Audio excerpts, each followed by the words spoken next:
اگر وہ توبہ کر لیتے اللہ تبارک و تعالیٰ ان کے گناہ معاف فرما دیتا، پھر سے ان کو نعمتیں عطا فرما دیتا۔ جس طرح کہ کل آپ نے سماعت کیا تھا کہ ان یہودیوں نے، منافقین نے، جب ان کی حد درمیوں کے پیش نظر، بدعمالیوں کے پیش نظر، بد کرداریوں کے پیش نظر ان کی روزی میں تنگی ہونے لگی، تب انہوں نے اللہ تبارک و تعالیٰ کی ذات کو تانا دیا اور کہا کہ اللہ تبارک و تعالیٰ کے تو ہاتھ بند گئے اور وہ بخیل ہو گیا، کنجوس ہو گیا، معاذ اللہ، استغفر اللہ، لا حول ولا قوت الا باللہ۔ اللہ تبارک و تعالیٰ ہر عیب سے پاک ہے، بری ہے، ہر عیب سے اس کی ذات پاک ہے، اس سے عیب ہو ہی نہیں سکتا ہے۔ اسی کو شریعت میں کہتے ہیں کہ عیب تحت قدرت نہیں، عیب گناہ تحت قدرت نہیں، اس پر اللہ کی قدرت نہیں، یہ شریعت کا قانون ہے۔ گناہ پر اللہ کی قدرت نہیں، جو قدرت مانے گا وہ ایمان سے خارج ہو جائے گا۔ اللہ تبارک و تعالی ہر عیب سے، ہر کمی سے، ہر برائی سے منزہ ہے، بری ہے، پاک ہے، اس سے کبھی گناہ غلطی ہو ہی نہیں سکتا ہے۔ اور انہوں نے اللہ کی ذات پر اتنا بڑا عیب لگایا کہ وہ تو بخیل ہو گیا، کنجوس ہو گیا، اس کے ہاتھ بند گئے، اس نے روزی تنگ کر دی ہمارے اوپر۔ معاذ اللہ، استغفر اللہ، انسان اگر بخیلی کرے تو ہم اس کو برا کہتے ہیں، معاشرہ اس کو برا سمجھتا ہے، اللہ نے اس کی مذمت بیان فرمائی ہے، قرآن و حدیث میں اس کی برائی بیان فرمائی گئی ہے۔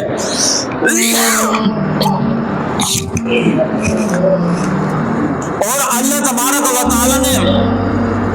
ایسے انسان کے لیے مذمت بیان کی تو کیا اللہ تعالیٰ وہ کام خود کر سکتا ہے جس کو وہ خود برا فرمائے؟ تو کیا وہ خود ایسا کر سکتا ہے؟ اللہ کی ذات سارے عیبوں سے پاک ہے، اگر وہ اس بات کو سمجھ لیتے تو ہرگز ایسا نہیں کہتے۔ پھر بھی اللہ تبارک و تعالیٰ رحیم و کریم ارشاد فرماتا ہے، اگر یہ اہل کتاب توبہ کر لیتے، استغفار کر لیتے، اللہ اس کے رسول پر ایمان لے آتے تو ہم ان کے گناہ اتار دیتے، یعنی کہ انہیں معاف فرما دیتے اور پھر سے ان کو چین کے باغوں میں لے جاتے، دنیا میں ان کو نعمت عطا فرماتے، آخرت میں ان کو جنت میں لے جاتے۔ یہ اللہ کا فضل ہے، اس کا کرم ہے۔ کتنے بندے گناہ کر لے لیکن اگر وہ توبہ کر لیتا ہے اللہ تعالیٰ پھر بھی اس کو معاف فرما دیتا ہے۔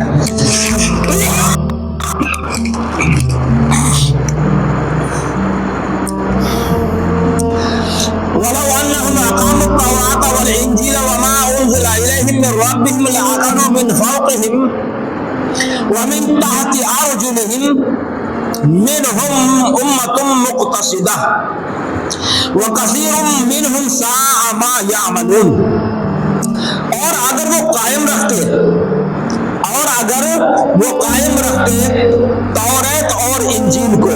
اور جو کچھ ان کی طرف، ان کے رب کی طرف سے اترا، اس کو قائم رکھتے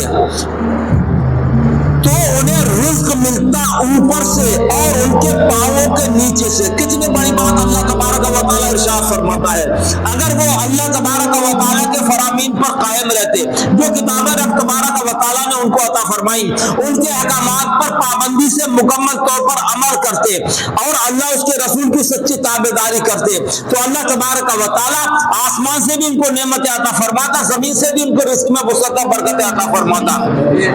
جیسا کہ پہلے اس نے عطا فرمایا ہے، پچھلے بیانات میں آپ نے سنا اس نے عطا فرمایا ہے، پکے پکائے کھانے عطا فرمائے ہیں، وہ ہر قدرت رکھنے والا ہے۔ اگر بندہ اس کا سچا تابعدار ہو جائے، فرما بردار ہو جائے، اللہ تبارک و تعالیٰ اس کے اوپر اپنی رحمتوں کے دروازے کھول دیتا ہے، اس کے رزق میں روزے میں وسعت فرماتا ہے۔ تو اللہ فرماتا ہے کہ ہم انہوں نے رزق دیتے اوپر سے بھی، یعنی آسمان سے بھی اور زمین سے بھی ان کے رزق میں وسعت فرماتے ہیں، ان کے پاؤں کے نیچے سے، یعنی نیچے سے بھی، زمین پر سے بھی ان کے رزق میں روزی میں وسعت کرتے اور آسمان سے بھی رحمتوں کی بارشیں فرماتے۔ منہم امت مقتصدہ، ان میں کوئی گروہ اگر اعتدال پر ہے، ان یہودیوں میں سے کچھ لوگ وہ ہیں تھوڑے جو کیا کہتے ہیں سچائی پر، ایمان پر قائم رہے، اور بہت سارے جو تھے وہ پلٹ کر برائیوں میں ہی پھنس گئے۔ منہم امت مقتصدہ، ان میں کوئی گروہ یہ ہے جو اعتدال پر رہا، یعنی ایمان پر قائم رہا، سچائیوں پر قائم رہا۔ وَكَثِيرٌ مِّنْهُمْ سَاءَ مَا يَعْمَلُونَ، اور ان میں اکثر وہی رہے جو کہ برے کام کرنے والے ہیں، وہ ان کی اکثریت رہی ہے۔ تو یہ بروں کی اکثریت تو ہر وقت ہمیشہ ہی رہی ہے، اور اب تو قیامت خیزیاں ہیں، اب تو قیامت کا زمانہ ہے، اب تو برائی کی کثرت ہوتی چلی جائے گی، مگر جو خدا کے سچے پکے بندے ہوں گے وہ ایمان پر قائم رہیں گے۔